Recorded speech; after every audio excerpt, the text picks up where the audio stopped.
हरे कृष्णा। ओम नमः शिवाय। राधे राधे दोस्तों, आज की महात्म्य कथा में आप सभी भक्तों का दिल से स्वागत है। आप सभी भक्तों का दिन शुभ और मंगलमय हो। तो श्रोताओं, आइए सुनते हैं आज की पुण्य फल देने वाली महात्म्य कथा। लेकिन हर दिन की तरह उससे पहले सुनते हैं एक बहुत ही सुंदर कथा। जय श्री गणेश। प्रिय श्रोताओं, एक बार एक राजा था। उन्होंने विष्णु यज्ञ करवाया। राजा ने अपने स्थान पर कुंड बनवा दिए, यज्ञ मंडप बनवा दिए और ब्राह्मणों के लिए उत्तम व्यवस्था कर दी। राजा ब्राह्मणों से बोले कि हम पहले दिन संकल्प लेने आएंगे, उसके बाद हम बहुत व्यस्त हैं तो बाद में हम नहीं आ पाएंगे। आप हमारे नाम से प्रतिदिन यज्ञ कर दिया करना। फिर ब्राह्मण बोले कि कोई बात नहीं राजन, आप संकल्प करके चले जाओ, हम आपके नाम से यज्ञ कर देंगे। और संकल्प करके राजा वहाँ से चले गए। अब ब्राह्मण प्रतिदिन राजा के नाम से संकल्प करके हवन यज्ञ करते थे। हवन के लिए प्रतिदिन खीर बन के यज्ञ नारायण भगवान का भोग आता था। अब ब्राह्मणों के साथ में छोटे छोटे बालक ब्राह्मण भी थे। एक दिन खीर देखकर एक बालक ब्राह्मण का मन किया कि प्रतिदिन खीर का भोग यज्ञ भगवान को पड़ाना पड़ता है, आज इस खीर को हम ही खा जाए। यहाँ कौन देख रहा है, राजा तो यहाँ आता ही नहीं है। और ऐसा सोचकर छोटे बालकों ने उस खीर को खा लिया। तो हे प्रिय भक्तों, अब जैसे ही बालक ब्राह्मण ने वह खीर खाई तो जितने भी बड़े अन्य ब्राह्मण थे सब लोग नाराज हो गए कि तुमने यज्ञ नारायण के लिए आई हुई खीर को खा लिया। और बोले कि अब क्या करें, अब तो गलती हो गई। तो बड़े बड़े ब्राह्मण भी बोले कि अब तो खीर झूठी हो गई है, तो लाओ हम भी खा लेते हैं, हमें भी दे दो। प्रिय भक्तों, तो इस प्रकार यज्ञ नारायण की सारी खीर सारे ब्राह्मण ही खा गए। आज यज्ञ नारायण में खीर भोग लगा ही नहीं। अगले दिन जैसे ही वह यज्ञ के लिए बैठे, ब्राह्मण थोड़े डर तो रहे थे कि कहीं राजा को पता न चल जाए कि हमने ऐसा किया। अगर राजा को पता लगा तो राजा हम सबके सर धड़ से अलग कर देगा। प्रिय श्रोताओं, लेकिन दूसरे ही दिन ऐसी घोषणा हुई कि आज यज्ञ में राजा आ रहे हैं आहुति डालने के लिए। तो यह सुनकर सभी ब्राह्मण डर गए। बोले कि लगता है राजा को किसी ने बता दिया कि खीर हमने खा ली। ब्राह्मण सभी घबरा गए। अब घबराहट के मारे सबके मुख मंडल पर वह घबराहट दिखने लगी। राजा आए और आकर के सभी ब्राह्मणों को प्रणाम करके बोले कि आप लोग प्रतिदिन यज्ञ बड़े ही आनंद से कर रहे हैं। हम व्यस्त होने के कारण प्रतिदिन नहीं आ पा रहे हैं, लेकिन हम आप सभी लोगों से यह जानना चाहते हैं कि कल के यज्ञ में कुछ तो अलग हुआ था। ब्राह्मण सोचने लगे कि अब तो हम मरे, राजा तो सीधा दंड देता है। सभी ब्राह्मणों ने सोचा कि अब छुपाने में कोई फायदा नहीं है, जितना छुपाए उतना बड़ा दंड मिलेगा। इससे तो अच्छा है कि राजा को सब कुछ सच बता दे। सभी ब्राह्मण बोले कि देखो राजन, गलती तो मनुष्य से ही होती है। राजा बोले, क्या गलती होगी, हमें बताओ। ब्राह्मण बोले, कल प्रतिदिन की तरह जो यज्ञ नारायण के लिए खीर प्रसादी आई थी और उसकी आहुति यज्ञ में डाली जाती, लेकिन हमारे साथ जो छोटे छोटे विप्र ब्राह्मण भी हैं, वटुक ब्राह्मण आते हैं, यह सब लोग यज्ञ की विधि सीखने के लिए साथ में आए हैं। कल इन लोगों से थोड़ा सा अपराध बन गया। वह यज्ञ नारायण के लिए जो प्रसादी खीर आई थी उसमें से इन लोगों ने थोड़ा सा ग्रस पा लिया। फिर हमको लगा कि जब झूठा हो ही गया है तो यज्ञ नारायण को पधरा ही नहीं जाए, तो सब लोग खा लेते हैं। तो कल यज्ञ नारायण की खीर प्रसादी हम लोगों ने ही खा ली। कल यह अपराध हमसे बन गया। यह सुनकर राजा बोले कि इसी समय यज्ञ विश्राम कर दीजिए, पूर्णाहुति कर दो। तब सभी ब्राह्मण बोले कि हे राजन, ऐसा मत करो, हम बहुत अच्छे से यज्ञ करेंगे। हम एक यज्ञ अपनी तरफ से ही कर देंगे, आपका कोई खर्चा नहीं होगा। हे राजन, बस आप नाराज ना हो। राजा बोले, हम बिल्कुल भी नाराज नहीं हैं, पर हम बोल रहे हैं कि अभी इसी समय यज्ञ को विश्राम कर दो। ब्राह्मण बोले, हे राजन, लेकिन अभी तो 5 दिन का यज्ञ बचा हुआ है। राजा बोले, 5 दिन आप यहीं पर रहो, लेकिन 5 दिन यज्ञ नहीं होगा। 5 दिन केवल आप लोग प्रसाद खाओ, प्रसाद वाला यज्ञ ही करो। सुबह उठकर नाश्ता खाओ, दोपहर में भोजन खाओ, रात्रि में प्रसाद खाकर सो जाओ। कोई यज्ञ नहीं, केवल प्रसाद खाने के लिए ही हमारे राजमहल में रुको। ब्राह्मण बोले कि हे महाराज, आप हमसे नाराज ना हो। राजा बोले, हम बिल्कुल भी नाराज नहीं हैं, हम तो आप सभी को अपनी बात बता रहे हैं। सुनो, कल रात्रि में मैं और मेरी पत्नी हम दोनों जब शयन करने के लिए अपने कक्ष में गए, दोनों के स्वप्न में एक साथ लक्ष्मी नारायण भगवान प्रकट हुए और सामान्य प्रकट नहीं हुए, नृत्य करते हुए प्रकट हुए और अत्यंत प्रसन्न मुद्रा में प्रकट हुए। तो निश्चित ही हमें लगा कि यज्ञ की आहुति से ठाकुर जी अत्यंत प्रसन्न हैं, इसलिए प्रसन्न मुद्रा में देख रहे हैं। पर यहाँ कल पता चला कि यज्ञ की आहुति से नहीं, बल्कि ब्राह्मण प्रेम से खीर प्रसाद पा रहे थे, उससे ठाकुर जी प्रसन्न हो रहे थे। तो हम तो केवल यह समझ गए हैं कि यज्ञ तो श्रेष्ठ ही है, पर यज्ञ से ज़्यादा श्रेष्ठ ब्राह्मण की प्रसन्नता है। तो हे प्रिय भक्तों, अब देखिए, आज लोग इस बात को नहीं जान पा रहे हैं कि इतने विवाह हो रहे हैं, रुक ही नहीं पा रहे हैं, टस ही नहीं पा रहे हैं और ना ही निभा पा रहे हैं, टूट रहे हैं, क्योंकि विप्र की प्रसन्नता का कोई ध्यान नहीं रखा जाता, आश्चर्य की प्रसन्नता को ध्यान में नहीं रखा जाता, गुरु की प्रसन्नता को कोई ध्यान में नहीं रखता। कोई कितनी भी श्रेष्ठ कथाएं करा ले, कितनी भी भव्य दिव्य कथाएं करा ले, अगर आश्चर्य पंडित प्रसन्न नहीं है, वक्ता प्रसन्न नहीं है, वैष्णव प्रसन्न नहीं है, तो ऐसे ज्ञान यज्ञ का कोई लाभ नहीं होता, चाहे कितनी भी व्यवस्थाएं कर ली जाए। तो हरे कृष्णा, तो यह थी आज की कथा। उम्मीद करती हूँ आप सभी भक्तों को पसंद आई होगी। तो आइए अब सुनते हैं आज की महात्म्य कथा में आगे का वृत्तांत, श्री महाभागवत पुराण की कथा। तो प्रेम से बोलिए नमो नारायण की जय। एकमात्र उपाय है, उन्हीं की शरण में स्थित हो गए। मार्कंडेय मन ही मन कहा, प्रभु आपकी माया वास्तव में प्रीति मात्र होने पर भी सत्य ज्ञान के समान प्रकाशित होती है और बड़े बड़े विद्वान भी उसके खेलों में मोहित हो जाते हैं। आपके श्री चरण कमल ही शरणागत को सब प्रकार से अभयदान करते हैं, इसलिए मैंने उन्हीं की शरण ग्रहण की है। श्री सूत जी कहते हैं, मार्कंडेय गति की भावना में तन्मय हो रहे थे। उसी समय भगवान शंकर पार्वती जी के साथ नंदी पर सवार होकर आकाश मार्ग से विचलन करते हुए उधर आ निकले और मार्कंडेय को उसी अवस्था में देखा। उनके साथ बहुत से गण भी थे। जब भगवती पार्वती ने मार्कंडेय मुनि को ध्यान की अवस्था में देखा, तब उनका हृदय वात्सल्य स्नेह में उमड़ आया। उन्होंने शंकर जी से कहा, भगवान थोड़ा इस ब्राह्मण की ओर तो देखिए।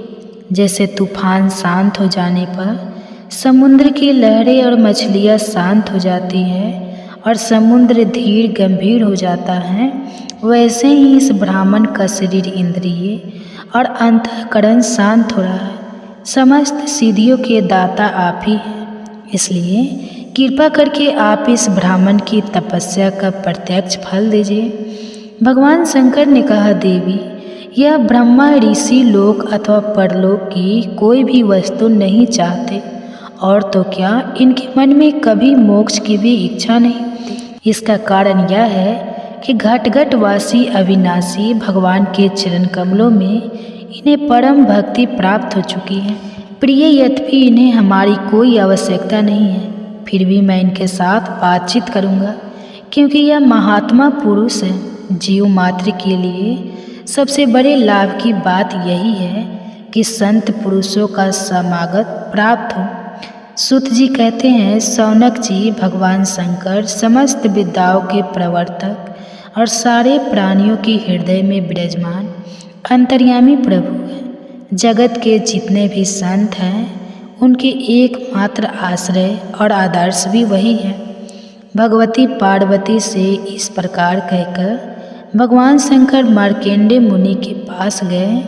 उस समय मार्कंडेय मुनि समस्त मनोवृत्ति या भागवत भाव में लीन थी। उन्हें अपने शरीर और जगत का बिल्कुल भी नहीं पता था, इसलिए उस समय वह यह भी नहीं जान सके कि मेरे सामने विश्व की आत्मा स्वयं भगवान गौरी शंकर पधारे। शौनक जी, सर्वशक्तिमान भगवान कैलाशपति से यह बात छिपी नहीं रही कि मार्कंडेय ने इस समय किस अवस्था में है। इसलिए जैसे वायु अवकाश के स्थान में अनायास प्रवेश कर जाती है, वैसे ही वे अपने योग माया से मार्कंडेय आकाश में प्रवेश कर गए। मार्कंडेय मुनि ने देखा कि उनके हृदय में तो भगवान शंकर के दर्शन हो रहे हैं। शंकर जी के सिर पर बिजली के समान चमकीली पीली पीली जटाएं शोभायान हो रही है। 3 नेत्र है और 10 भुजाएं। लंबा तगड़ा शरीर उदय कालीन सूर्य के समान तेजस्वी है। शरीर पर बाघ अंबर धारण किए हुए हैं और हाथों में शूल, खटवांग, ढाल, रुद्राक्ष माला, डमरू, खप्पर, तलवार और धनुष लिए हैं। मार्कंडेय में अचानक भगवान शंकर का यह रूप देखकर विस्मित हुए। यह क्या है, कहाँ से आया? इस प्रकार की वृत्तियों का उदय हो जाने से उन्होंने अपनी समाधि खोल दी। जब उन्होंने आंखें खोली तब देखा कि तीनों लोकों के एकमात्र गुरु भगवान शंकर श्री पार्वती जी तथा अपने गणों के साथ पधारे हुए हैं। उन्होंने उनके चरणों में माथा टेककर प्रणाम किया। इसके बाद मार्कंडेय मुनि ने स्वागत आसन, पाद, अर्घ, गंध, पुष्प, माला और दीप आदि उपचारों से भगवान शंकर, पार्वती जी और उनके गुणों की पूजा की। इसके बाद मार्कंडेय मुनि उनसे कहने लगे, सर्वव्यापक और सर्वशक्तिमान प्रभु, आप अपनी आत्मानुभूति और महिमा से ही पूर्ण काम है। आपकी शांति और सुख से ही सारे जगत में सुख शांति का विस्तार हो रहा है। ऐसी अवस्था में मैं आपकी क्या सेवा करूं? मैं आपके त्रिगुणा सदाशिव स्वरूप को और सत्व गुण से युक्त शांत स्वरूप को नमस्कार करता हूँ। मैं आपके रजोगुण युक्त सर्व प्रवर्तक स्वरूप और तमोगुण युक्त अघोर स्वरूप को नमस्कार करता हूँ। सूत जी कहते हैं, शौनक जी, जब मार्कंडेय मुनि ने संतों के परम आश्रय देवाधिदेव भगवान शंकर की इस प्रकार स्तुति की, तब वे उन पर अत्यंत संतुष्ट हुए और बड़े प्रसन्न मन से हंसते हुए कहने लगे। भगवान शंकर ने कहा, मार्कंडेय जी, ब्रह्मा, विष्णु तथा मैं, हम तीनों ही वरदानों के स्वामी हैं। हम लोगों का दर्शन कभी व्यर्थ नहीं जाता। हम लोगों से ही मरण सल मनुष्य भी अमृत तत्व की प्राप्ति कर लेता है। इसलिए तुम्हारी जो इच्छा है वही वर मुझसे मांग लो। ब्राह्मण स्वभाव से ही परोपकारी, शांत चित्त और अनासक्त होते हैं। वे किसी के साथ वैर भाव नहीं रखते और समदर्शी होने पर भी प्राणियों का कष्ट देखकर उसके निवारण के लिए पूरे हृदय से जुट जाते हैं।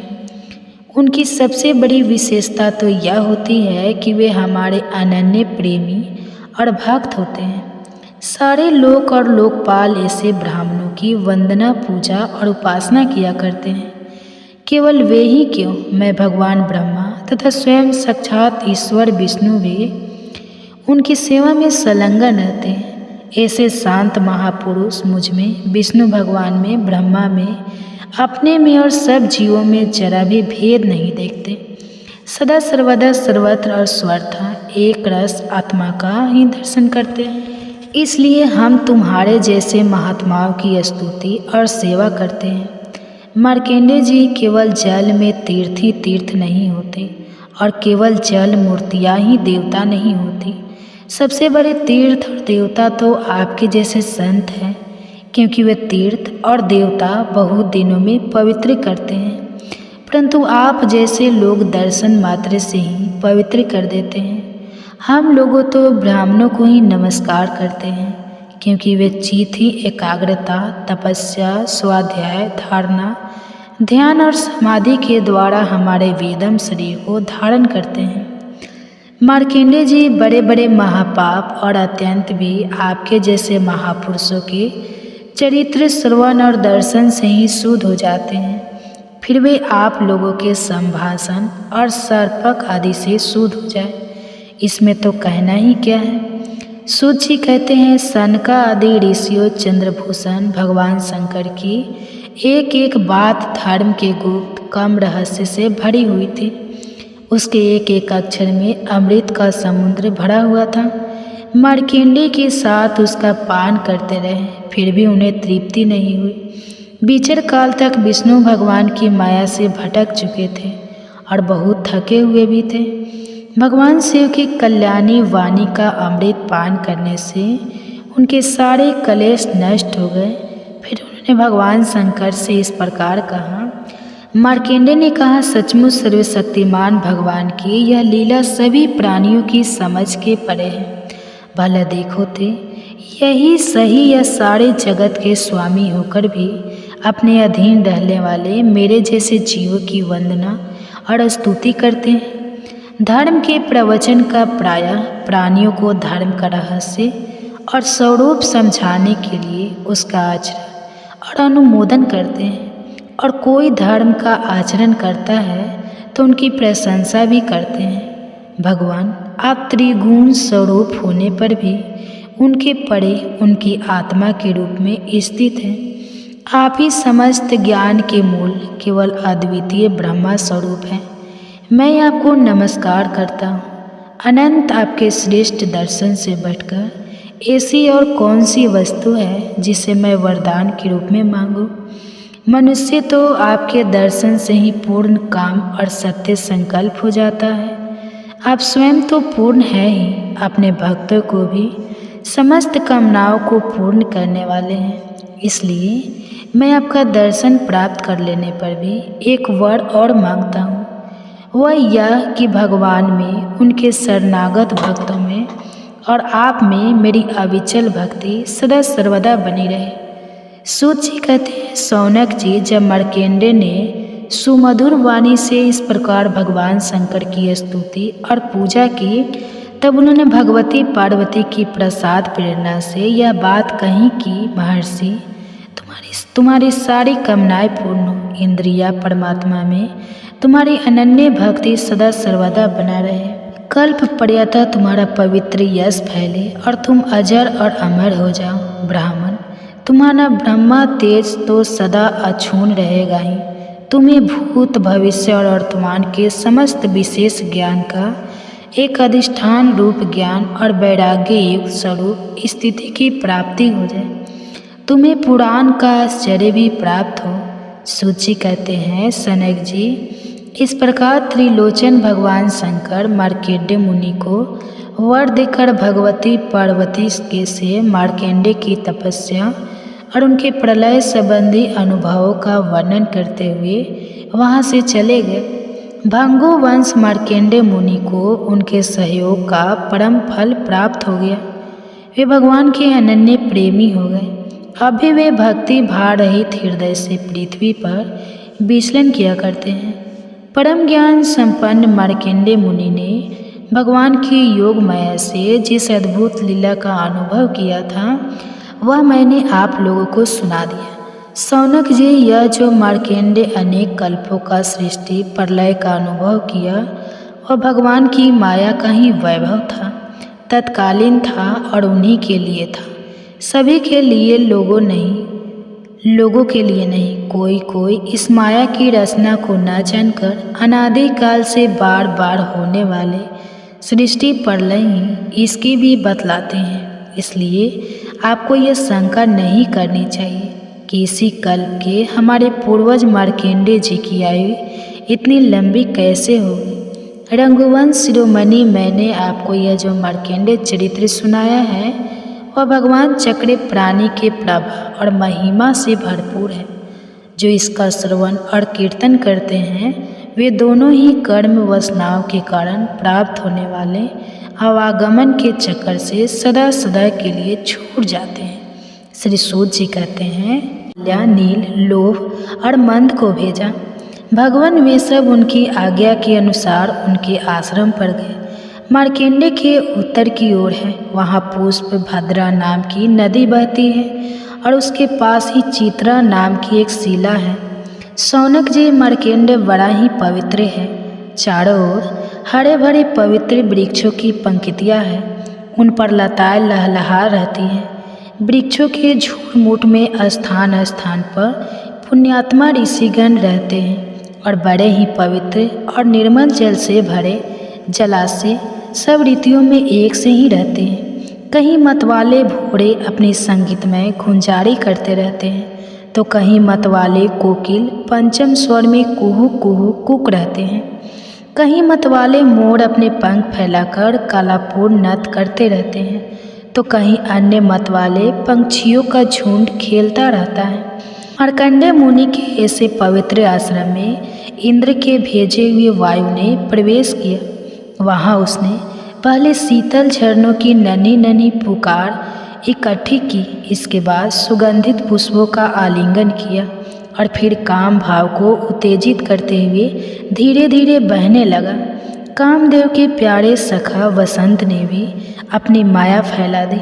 संध्या का समय था, चंद्रमा उदित होकर अपनी मनोहर किरणों को फैला रहे थे। सहस्त्र सहस्त्र डालियों वाले वृक्ष लताओं का आलिंगन पाकर धरती तक झुके हुए थे।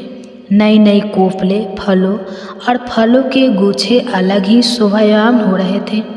वसंत का साम्राज्य देखकर कामदेव ने भी वहाँ प्रवेश किया। उसके साथ गाने बजाने वाले गंधर्व झुंड के झुंड चल रहे थे। उसके चारों ओर बहुत सी स्वर्गीय अप्सराएं चल रही थी और अकेला काम की सबका न था।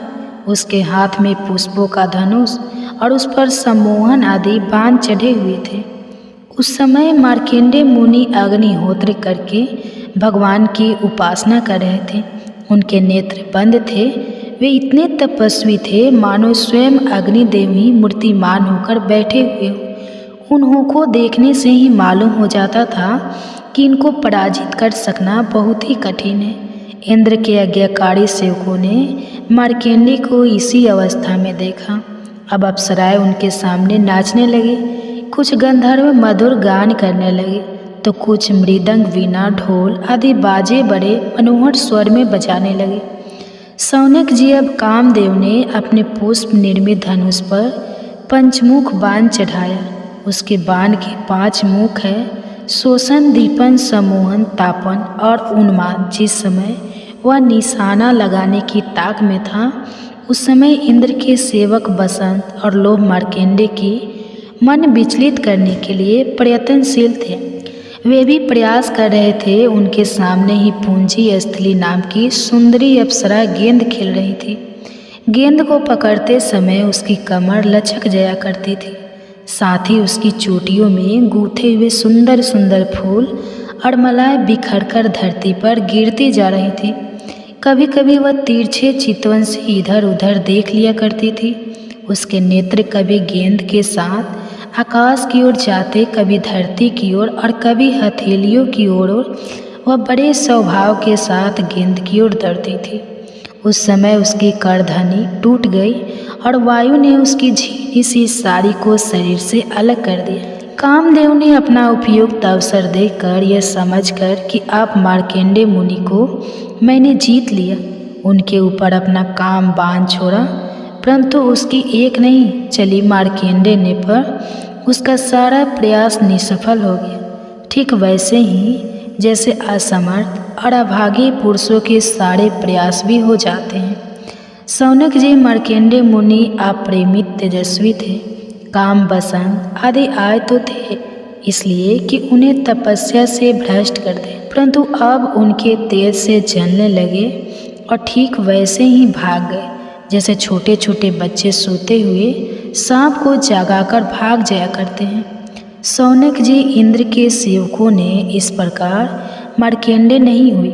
इतना ही नहीं, उनके मन में इस बात को लेकर बिल्कुल भी अहंकार का भाव ही नहीं हुआ। सच है, महापुरुषों के लिए यह भला कौन सी आश्चर्य की बात है। इधर जब देवराज इंद्र ने देखा कि कामदेव अपनी सेना के साथ निस्तेज प्रभ होकर वापस लौटा है और सुना कि ब्रह्मा ऋषि मार्कंडेय प्रभावशाली हैं, तब उन्हें बड़ा ही आश्चर्य हुआ। शौनक जी मार्कंडेय ने तपस्या, स्वाध्याय, धारण, ध्यान और समाधि के द्वारा भगवान में अपना मन लगाने का प्रयास करते रहते थे। अब उन पर कृपा प्रसाद की वर्षा करने के लिए मुनिजन नयन मनोहारी निरंतर नर और भगवान नारायण प्रकट हुए। उन दोनों में एक का शरीर तो गौरे वर्ण का था, दूसरे का श्याम वर्ण। दोनों के ही नेत्र तुरंत के खिले हुए कमल के समान कोमल और विशाल थे। चार चार भुजाएं थी। एक मृग चर्म पहने हुए थे तो दूसरे वृक्ष की छालों हाथों में कुछ लिए हुए थे और गले में तीन तीन सूत के युगोपवीत शोभावान थे। वे कमंडल और बांस का सीधा दंड ग्रहण किए हुए थे। कमलगट्टे की माला और जीवों को हटाने के लिए वस्त्र की कुची भी रखे हुए थे। ब्रह्मा, इंद्र आदि के भी पूजने भगवान नर नारायण कुछ ऊंचे कद के थे और वेद धारण किए हुए थे। उनके शरीर से चमकती हुई बिजली के समान पीले पीले रंग की कांति निकल रही थी। ऐसे लगते थे मानो स्वयं तब ही मूर्तिमान हो गया हो। जब मार्कंडेय ऋषि पधारे हैं तब वे बड़े आदर भाव से उठकर खड़े हो गए और धरती पर दंडवत लौटकर उन्हें साष्टांग प्रणाम किया। भगवान के दिव्य दर्शन से उन्हें इतना आनंद हुआ कि उनका रोम रोम, उनकी सारी इंद्रियां और अंतकरण शांति के सागर में गोता खाने लगे। शरीर पुलकित हो गया, आंखों में आंसू मराई, जिसके कारण वे उन्हें आंख भरकर देख भी नहीं सकते थे। इसके बाद वे हाथ जोड़कर उठ खड़े हुए। उनका अंग अंग भगवान के सामने झुका जा रहा था। उनके हृदय में उत्सुकता तो इतनी थी मानो वे भगवान का आलिंगन ही कर लेंगे। उनसे और कुछ तो बोला नहीं गया। गदगद वाणी से केवल इतना ही कह सके, नमस्कार नमस्कार। इसके बाद उन्होंने दोनों को आसन पर बिठाया, बड़े प्रेम से उनके चरण पखारे और अर्घ्य, चंदन, धूप और माला आदि से उनकी पूजा करने लगे। भगवान नर नारायण सुखपूर्वक आसन पर विराजमान थे और मार्कंडेय ऋषि ने उन सर्वश्रेष्ठ मुनि वेशधारी नर नारायण के चरणों में प्रणाम किया और यह स्तुति की। मार्कंडेय मुनि कहने लगे, भगवान, मैं अल्पा के जीव भला आपकी अनंत महिमा का कैसे वर्णन करूं। आपकी प्रेरणा से ही संपूर्ण प्राणियों, ब्रह्मा, शंकर तथा मेरे शरीर में भी प्राण शक्ति का संचार होता है और फिर उसी के कारण वाणी, मन तथा इंद्रियों में भी बोलने, सोचने, विचारने और करने जानने की शक्ति आ जाती है। इस प्रकार सबके प्रेरक और परम स्वतंत्र होने पर भी आप अपना भजन करने वाले भक्तों के प्रेम बंधन में बंधे हुए हैं। प्रभु, आपने केवल विश्व की रक्षा के ही जैसे मत्स्य, कूर्म आदि अनेकों अवतार ग्रहण किए हैं, वैसे ही आपने यह दोनों रूप भी त्रिलोकी के कल्याण, उसकी दुख निवृत्ति और विश्व के प्राणियों को मृत्यु पर विजय प्राप्त कराने के लिए ग्रहण किया है। आप रक्षा तो करते ही हैं, मकड़ी के समान अपने से ही इस विश्व को प्रकट करते हैं और फिर स्वयं अपने में ही लीन भी कर लेते हैं। आप चराचर का पालन और नियम करने वाले हैं। मैं आपके चरण कमलों में प्रणाम करता हूँ। जो आपके चरण कमलों की शरण ग्रहण कर लेते हैं, उन्हें कर्म, गुण और काल जनित क्लेश स्पर्श भी नहीं कर सकते। वेद के मर्मज्ञ ऋषि मुनि आपकी प्राप्ति के लिए लगातार आपकी स्तुति, वंदना और पूजन ध्यान किया करते हैं। प्रभु, जीव के चारों ओर भय ही भय का बोलबाला है, औरों की तो बात ही क्या है। आपके काल रूप से स्वयं ब्रह्मा भी अत्यंत भयभीत रहते हैं, क्योंकि उनकी आयु भी सीमित केवल 2 परार्थिक ही है। फिर उनके बनाए हुए भौतिक शरीर वाले प्राणियों के संबंध में तो कहना ही क्या है। प्रभु, मैं आपके इस युगल स्वरूप नरोत्तम नर और ईश्वर नारायण को नमस्कार करता हूँ। आप यद्यपि प्रत्येक जीव की इंद्रियों और उनके विषयों में, प्राणों में और हृदय में भी विराजमान हैं, तो भी आपकी माया से जीव की बुद्धि इतनी मोहित हो जाती है, ढक जाती है कि वह निसफल और झूठी इंद्रियों के जाल में फंसकर आपकी झांकी से वंचित हो जाता है। किंतु सारे जगत के गुरु तो आप ही हैं, इसलिए पहले अज्ञानी होने पर भी जब आपकी कृपा से उसे आपके ज्ञान भंडार वेदों की प्राप्ति होती है, तब वह आपके साक्षात दर्शन कर लेता है। वास्तव में आप देह आदि समस्त उपाधियों में छुपे हुए विशुद्ध विज्ञान घन ही हैं। हे पुरुषोत्तम, मैं आपकी वंदना करता हूँ।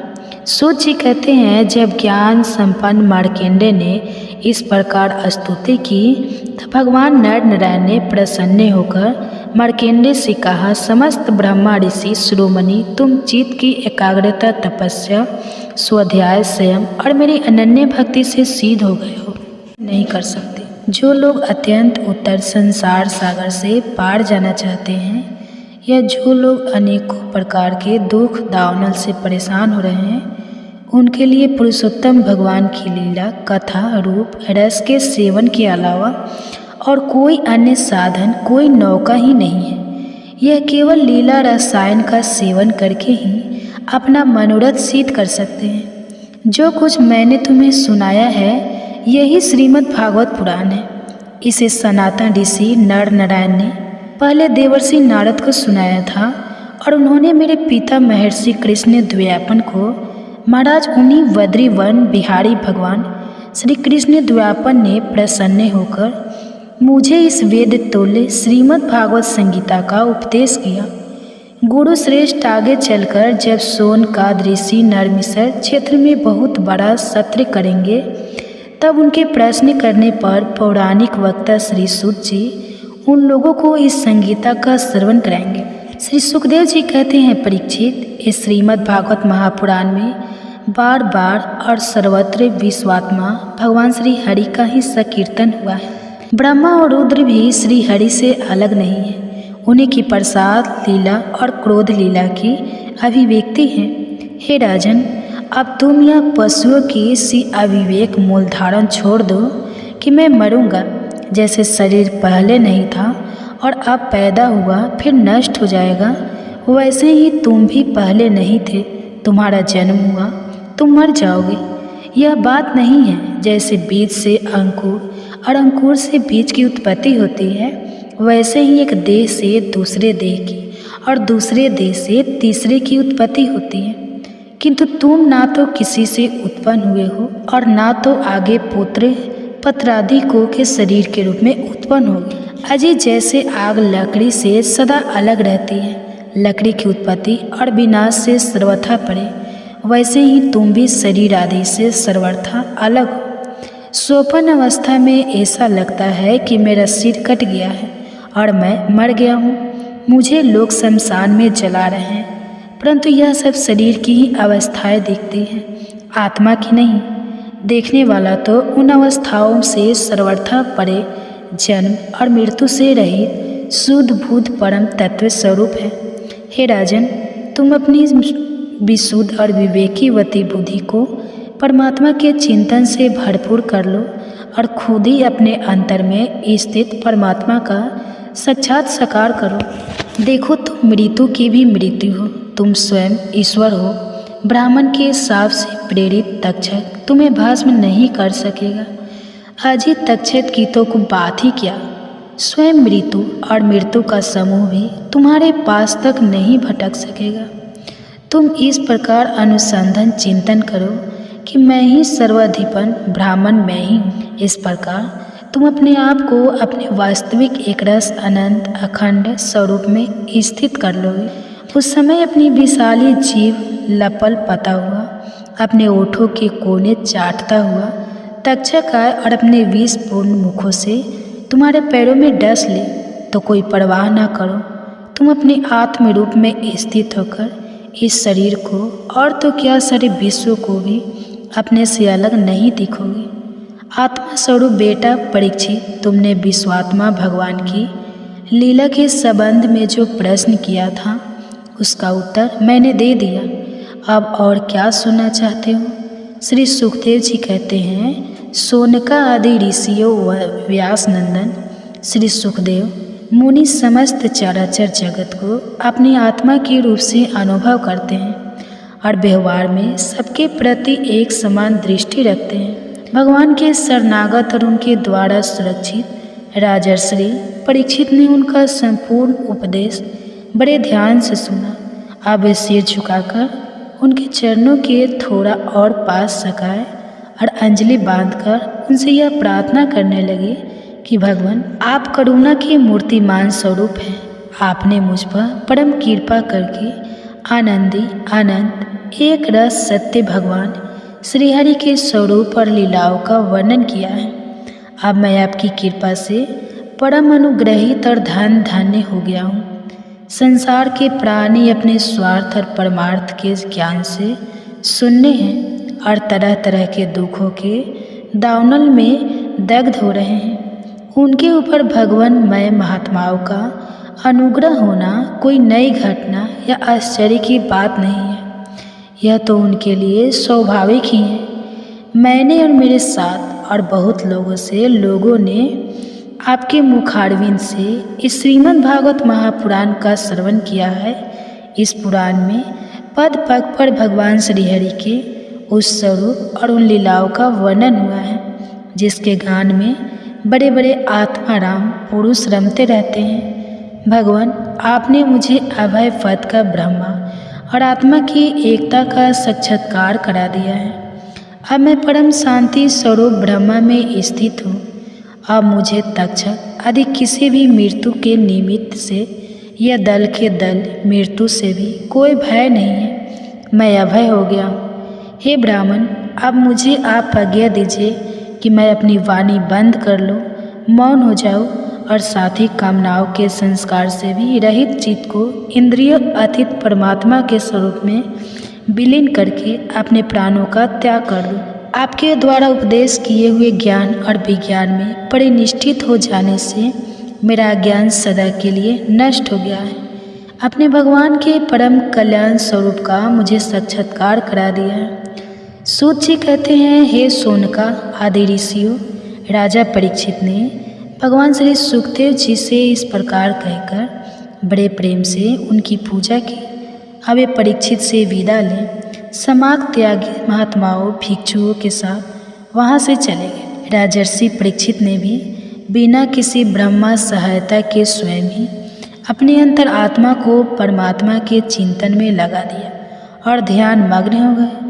उस समय उनकी सांस प्रश्वास भी नहीं चलती थी। ऐसा लगता था मानो कोई वृक्ष का ठूंठा हो। उन्होंने गंगा जी के तट पर कुश को इस प्रकार बिछा रखा था जिसमें उनका आगे का भाग पूर्व की ओर हो और उन पर स्वयं उत्तर मुँह होकर बैठे हुए थे। उनकी आसक्ति और श्रेयस तो पहले ही मिट चुके थे। अभी ब्रह्मा और आत्मा की एकता रूप महायोग में स्थित होकर ब्रह्मा स्वरूप हो गए। सोनका नदी आदि ऋषि मुनि कुमार श्रृंगी ने क्रोधित होकर परीक्षित को श्राप दे दिया था। अब उनका भेजा हुआ तक्षक सर्पराज परीक्षित को डसने के लिए उनके पास चला। रास्ते में उसने कश्यप नाम के एक ब्राह्मण को देखा। कश्यप ब्राह्मण सर्प विष की चिकित्सा करने में बड़े निपुण थे। तक्षक ने बहुत सारा धन देकर कश्यप को वहीं से लौटा दिया। उन्होंने राजा के पास नहीं जाने दिया और स्वयं ब्राह्मण के रूप में छिपकर, क्योंकि वह इच्छा अनुसार रूप धारण कर सकता था, राजा परीक्षित के पास गया और उन्हें डस लिया। राजर्षि परीक्षित तक्षक के डसने से पहले ही ब्रह्मा में स्थित हो चुके थे। अब तक्षक के विष की आग से उनका शरीर सबके सामने ही जलकर भस्म हो गया। पृथ्वी आकाश और सब दिशाओं में बड़े जोर से हाय हाय की ध्वनि होने लगी। देवता असुर मनुष्य आदि सबके सब परीक्षित की यह परम गति देखकर विस्मित हो गए। देवताओं की दुंदुर्भी अपने आप बज उठी। गंधर्व और अप्सराएं गान करने लगी देवता लोग साधु साधु के नारे लगाकर पुष्पों की वर्षा करने लगे। जब जन्मेजय ने सुना कि तक्षक ने मेरे पिताजी को डस लिया है तो उसे बड़ा क्रोध आया। अब ब्राह्मणों के साथ विधिपूर्वक सर्पों का अग्निकुंड में हवन करने लगा। तक्षक ने देखा कि जन्मेजय के सर्प सत्र की प्रज्वलित अग्नि में बड़े बड़े महास भस्म होते जा रहे हैं। तब वह अत्यंत भयभीत होकर देवराज इंद्र की शरण में गया। बहुत सर्पों के भस्म होने पर भी तक्षक नहीं आया। यह देखकर परीक्षित नंदन राजा जन्मेजय ने ब्राह्मणों से कहा कि ब्राह्मणों, अब तक सर्पोदम तक्षक क्यों नहीं भस्म हो रहा है? ब्राह्मण कहने लगे, राजन, तक्षक इस समय इंद्र की शरण में चला गया है और वे उसकी रक्षा कर रहे हैं। उन्होंने ही तक्षक को स्तंभित कर दिया है, इसी से वह अग्निकुंड में गिरकर भस्म नहीं हो रहा। परीक्षित नंदन जन्मेजय बड़े ही बुद्धिमान और वीर थे। उन्होंने ब्राह्मणों की बात सुनकर रीतिवत से कहा कि ब्राह्मणों, आप लोग इंद्र के साथ तक्षक को क्यों नहीं अग्नि में गिरा देते? जन्मेजय की बात सुनकर ब्राह्मणों ने उस यज्ञ में इंद्र के साथ तक्षक का अग्निकुंड में आहंगन किया। उन्होंने कहा, रे तक्षक, तू मुरुत गण के सहचर इंद्र के साथ इस अग्निकुंड में शीघ्र पड़। जब ब्राह्मणों ने इस प्रकार आकर्षक मंत्र का पाठ किया तब तो इंद्र अपने स्थान स्वर्गलोक से विचलित हो गए। विमान पर बैठे हुए इंद्र तक्षक के साथ ही बहुत घबरा गए और उनका विमान भी चक्कर काटने लगा। अंगिरा नंदन बृहस्पति जी ने देखा कि आकाश से देवराज इंद्र विमान और तक्षक के साथ ही अग्निकुंड में गिर रहे हैं। तब उन्होंने राजा जन्मेजय से कहा, हे राजन, सर्पराज तक्षक को मार डालना आपके योग्य काम नहीं है। यह अमृत पी चुका है, इसलिए यह अजर और अमर है। राजन, जगत के प्राणी अपने अपने कर्म के अनुसार ही जीवन मरण और मरणोत्तर गति प्राप्त करते हैं।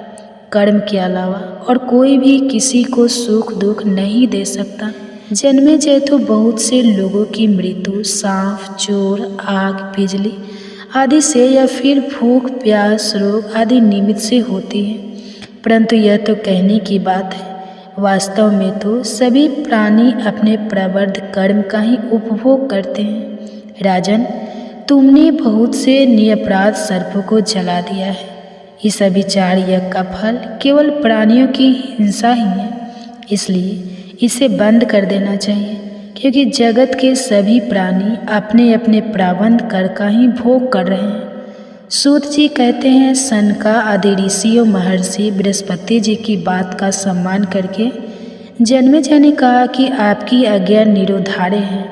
उन्होंने फिर सर्प सत्र बंद कर दिया और देवगुरु बृहस्पति जी की विधि पूर्वक पूजा की। ऋषिगण, जिससे विद्वान ब्राह्मण को भी क्रोध आया, राजा को श्राप हुआ, मृत्यु हुई, फिर जन्मेजय को क्रोध आया, सर्प मारे गए। यही वही भगवान विष्णु की महामाया है, यह अनिवार्य चीज है। इसी से भगवान के स्वरूप भूत, जीव, क्रोध आदि गुण वृत्तियों के द्वारा शरीरों में मोहित हो जाते हैं, एक दूसरे को दुख देते हैं और भोगते हैं और अपने प्रयास से इसको निर्वित नहीं कर सकते। विष्णु भगवान के स्वरूप का निश्चय करके उनका भजन करने से ही माया से निर्वित होती है। शौनक जी ने कहा, साधु शिरोमणि सूत जी, आप आयुष्मान हो। सचमुच आप वताओं के सिरमौर हैं। जो लोग संसार के अपार अंधकार में भूल भटक रहे हैं, उन्हें आप वहाँ से निकालकर प्रकाश स्वरूप परमात्मा का साक्षात्कार करा देते हैं। आप कृपा करके हमारे एक प्रश्न का उत्तर दीजिए। लोग कहते हैं कि मृग ऋषि के पुत्र मार्कंडेय ऋषि चिरायु है और जिस समय प्रलय ने सारे जगत को निगल लिया था उस समय भी वे बचे रहे, परंतु सूत जी, वे तो इसी कल्प में हमारे ही वंश में उत्पन्न हुए एक श्रेष्ठ भृंगुवंशी हैं और जहाँ तक हमें पता है इसमें अब तक प्राणियों का कोई प्रलय नहीं हुआ है। ऐसी स्थिति में यह बात कैसे सत्य हो सकती है कि जिस समय सारी पृथ्वी प्रलय कालीन समुद्र में डूब गई है, उस समय मार्कंडेय उसमें डूब उतरा रहे थे और उन्होंने अक्षय वट के पत्ते के दानों में अत्यंत अद्भुत और सोए हुए बाल मुकुंद का दर्शन किया। सूत जी, हमारे मन में बड़ा संदेह है और इस बात को जानने की बड़ी इच्छा है। आप बड़े योगी हैं, पौराणिकों में सम्मानित हैं। आप कृपा करके हमारा यह संदेश मिटा दीजिए। अब सूत जी बोले। सूरदास जी कहते हैं, सुखदेव जी के वचन भक्तवत्व का निश्चय कराने वाले थे। उत्तरानंदन राजा परीक्षित ने उन्हें सुनकर अपनी बुद्धि सुधि भगवान श्री कृष्ण के चरणों में अनन्य भाव से समर्पित कर दी। शरीर, पत्नी, पुत्र, महल, पशु, धन, भाई, बंधु और निष्कंटम राज्य में नित्य के अभिमान के कारण उनकी दृढ़ ममता हो गई थी। एक क्षण में ही उन्होंने उस ममता को त्याग कर दिया। फैशन का दृष्टियों महामनस्वी परीक्षित ने अपनी मृत्यु को निश्चित समय जान लिया था, इसलिए उन्होंने एकदम अर्थ और काम में संबंध रखने वाले जितने भी कर्म है उनका संन्यास कर दिया। इसके बाद भगवान श्री कृष्ण में सूत्र आत्माओं को प्राप्त होकर बड़ी श्रद्धा से भगवान श्री कृष्ण की महिमा सुनने के लिए उन्होंने श्री सुखदेव जी से यही प्रश्न किया जिसे आप लोग मुझसे पूछ रहे हैं। राजा परीक्षित ने पूछा, भगवत स्वरूप मणि और आप परम पवित्र और सर्वज्ञ हैं। आपने जो कुछ भी कहा है वह सत्य और उचित है। आप जो जो भगवान की कथा कहते जा रहे हैं तय तय मेरे अज्ञानता पड़ता भी हटता जा रहा है। मैं आपसे फिर भी यह जानना चाहता हूँ कि भगवान अपनी माया से संसार की सृष्टि कैसे करते हैं। इस संसार की रचना तो इतनी रहस्यमयी है कि ब्रह्मादि समझ लोकपाल भी इसके समझने में भूल कर बैठते हैं। भगवान कैसे इस विश्व की रक्षा और फिर संहार करते हैं। अनंत शक्ति परमात्मा किन किन शक्तियों का आश्रय लेकर तरफ में आपको ही खिलौने बनाकर खेलते हैं। मैं भी बच्चों की बनाई बेघरों की तरह ब्रह्मांड को कैसे बनाते हैं और किस किस प्रकार की बात में मिटा देते हैं। भगवान श्री हरि की लीलाएं तो बड़ी ही अद्भुत और अच्छी तरह है, इसमें संदेह नहीं कि बड़े बड़े विद्वानों के लिए भी उनकी लीला का रहस्य समझ पाना अत्यंत कठिन होता है। भगवान तो अकेले ही हैं, पर बहुत से कर्म करने के लिए पुरुष से प्रकृति के विभिन्न गुणों को एक साथ ही धारण करते हैं अथवा अनेकों अवतार ग्रहण करके उन्हें क्रमशः धारण करते हैं। हे मुनीश्वर, आप वेद और ब्रह्मा तत्व दोनों के पूर्ण मर्मज्ञ, इसलिए मेरे इस संदेह का निवारण कीजिए। श्री सूत जी कहते हैं, जब राजा परीक्षित ने भगवान के गुणों का वर्णन करने के लिए उनके इस प्रकार प्रार्थना की, तब श्री सुखदेव जी भगवान कृष्ण का बार बार स्मरण करके अपना प्रवचन प्रारंभ किया कि सुखदेव जी ने कहा, उन पुरुषों भगवान के चरण कमलों में मेरे कोटि कोटि प्रणाम है जो संसार की उत्पत्ति, स्थिति और प्रलय की लीला करने के लिए सत्व, रज और तमोगुण तीन शक्तियों को स्वीकार कर ब्रह्मा, विष्णु और शंकर का रूप धारण करते हैं, जो समस्त चर अचर प्राणियों के हृदय में अंतर्यामी रूप से विराजमान हैं, जिनका स्वरूप और उसकी उपलब्धि का मार्ग बुद्धि के विषय नहीं है, जो स्वयं अनंत है तथा जिनकी महिमा भी अनंत है। हम उन्हें बार बार उनके चरणों में नमस्कार करते हैं, जो सत्पुरुषों का दुख मिटाकर उन्हें अपने प्रेम का दान करते हैं और जो लोग परमहंस आश्रम में स्थित हैं उन्हें उनकी भी अभिष्ट वस्तु का दान करते हैं, क्योंकि चर अचर समस्त प्राणी उन्हीं की मूर्ति है। इसलिए किसी से भी उनका पक्षपात नहीं है। जो बड़े ही वह भक्त वत्सल है और हठपूर्वक भक्तिहीन साधन करने वाले लोग जिनकी छाया भी नहीं छू सकते, जिनके समान भी किसी का ऐश्वर्य नहीं, तो फिर उससे अधिक तो हो ही कैसे सकता है। तथा ऐश्वर्य से युक्त होकर जो निरंतर ब्रह्मा स्वरूप अपने धाम में विहार करते रहते हैं, उन्हें भगवान कृष्ण को मैं बार बार नमस्कार करता हूँ, जिनका कीर्तन, स्मरण, दर्शन, वंदन, श्रवण और पूजन जीवों के पापों को तुरंत नष्ट कर देता है। उन पुण्य कीर्ति भगवान कृष्ण को मेरा बारंबार नमस्कार है। विवेकी पुरुष जिनके चरण कमलों की शरण लेकर अपने हृदय से इस लोक और परलोक की आसक्ति निकाल डालते हैं और बिना किसी परिश्रम के ही ब्रह्मा पद को प्राप्त कर लेते हैं, उन मंगल में कीर्ति वाले भगवान श्री कृष्ण को अनेकों बार नमस्कार हैं। बड़े बड़े तपस्वी, दानी व शीघ्र मनसवी, सदाचारी और मंत्र विजेता जब तक अपनी साधनाओं को तथा अपने आप को उनके चरणों में समर्पित नहीं कर देते, तब तक उन्हें कला की प्राप्ति नहीं होती। जिनके प्रति आत्मसमर्पण की ऐसी महिमा है, उन कल्याणमय कृति वाले भगवान को बारंबार नमस्कार है। रात, पूर्ण, आंध्र, पुनीत, पुलुस, आभिर, यह वन और यश, अघी, नीच जाति तथा दूसरे पापी जिनके शरणागत भक्तों की शरण ग्रहण करने से ही पवित्र हो जाते हैं, उन्हें सर्वशक्तिमान भगवान को बारंबार नमस्कार है। वही भगवान ज्ञानियों की आत्मा है, भक्तों के स्वामी हैं, कर्म कांडियों के लिए वेद मूर्ति है, धार्मिकों के लिए अधर्म मूर्ति है और तपस्वियों के लिए भी तपस स्वरूप है। ब्रह्मा, शंकर आदि बड़े बड़े देवता भी अपने शुद्ध हृदय से उनके स्वरूप का चिंतन करते और आश्चर्यचकित होकर देखते रहते हैं।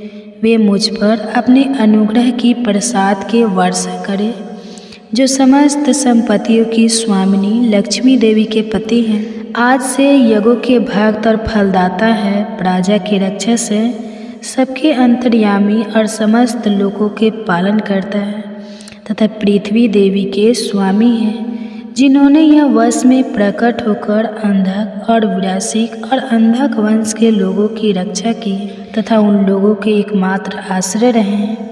वे भक्त वत्सल सतजनों के स्तर पर तो श्री कृष्ण मुझ पर प्रसन्न हो, मुझ पर कृपा करे। विद्वान पुरुष जिनके चरण कमलों के चिंतन स्वरूप समाधि से शुद्ध युद्ध के द्वारा आत्म तत्व का साक्षात्कार करते हैं तथा उनके दर्शन के अनंत अपनी अपनी मति और रुचि के अनुसार जिनके स्वरूप का वर्णन करते रहते हैं, वह प्रेम और मुक्ति के लुटाने वाले भगवान श्री कृष्ण मुझ पर प्रसन्न हो, जिन्होंने छुट्टी के समय ब्रह्मा जी के हृदय में पूर्व कल की स्मृति जागृत करने के लिए ज्ञान की आदिराष्ट्रीय देवी को प्रेरित किया और वह अपने अंगों की सहित विविध के रूप में उनके मुख से प्रकट हुए। विज्ञान के मूल कारण भगवान मुझ पर कृपा करे, मेरे हृदय में प्रकट हो। भगवान ही पंच महाभूतों से इन चरित्रों का निर्माण कर इनमें जीव रूप से शयन करते हैं और 5 ज्ञानेंद्रिय, 5 कर्मेंद्रिय, 5 प्राण और 1 मल, इन 16 कलाओं से युक्त होकर इनके द्वारा 16 विषयों का भोग करते हैं। वे सर्वभूतमय भगवान मेरी वाणी को अपने गुणों से अलंकृत करते। संत पुरुष जिनके मुख कमल से मकरंद के समान चढ़ती हुई जानूडी सुधा का पान करते रहते हैं, उन वासुदेवा अवतार स्वर्ग भगवान व्यास के चरणों में मेरा बारंबार नमस्कार है। हे परीक्षित, अवैध गर्भपात स्वयंभू घुमाने नारद की प्रश्न करने पर यही बात कही थी, जिसका स्वयं भगवान नारायण ने उन्हें उपदेश दिया था और वही मैं तुमसे कह रहा हूँ। नारायण नारायण। श्रीमद् भागवत महापुराण कथा के द्वितीय संकट का 4था अध्याय। आगे का अध्याय नेक्स्ट मेरे चैनल पर आने वाली वीडियो को जरूर देखिएगा और अपना प्यार सपोर्ट बनाए रखिएगा। अब सुनिए इसके आगे की कथा। कहते हैं कि हे उद्धव, इन दुष्ट इंद्रियों से विषय को मत भागो। आत्म विषय का ज्ञान से प्रतीत होने वाला संसारिक भेदभाव भ्रम मूलक ही है। ऐसा समझो, असाधारण द्वारा अपमान करे, उपहास करे, निंदा करे, मारे पीटे, बांधे, आजीविका छीन ले, ऊपर थूक दे या तरह तरह से विचलित करे, निष्ठा से डिगा का प्रयास करे, उनके किसी भी उपद्रव से क्षुब्ध नहीं होना चाहिए, क्योंकि वे तो बेचारे अज्ञानी हैं, उन्हें परमार्थ का तो पता ही नहीं है। इसलिए जो अपने कल्याण का इच्छुक है उसे सभी कठिनाइयों से अपने विवेक बुद्धि द्वारा ही, किसी वाह साधन से नहीं, अपने को बचा लेना चाहिए। उद्धव जी ने कहा, भगवान आप समस्त वक्ताओं के शिरोमणि हैं। मैं इस धर्मों से किए गए तिरस्कार को अपने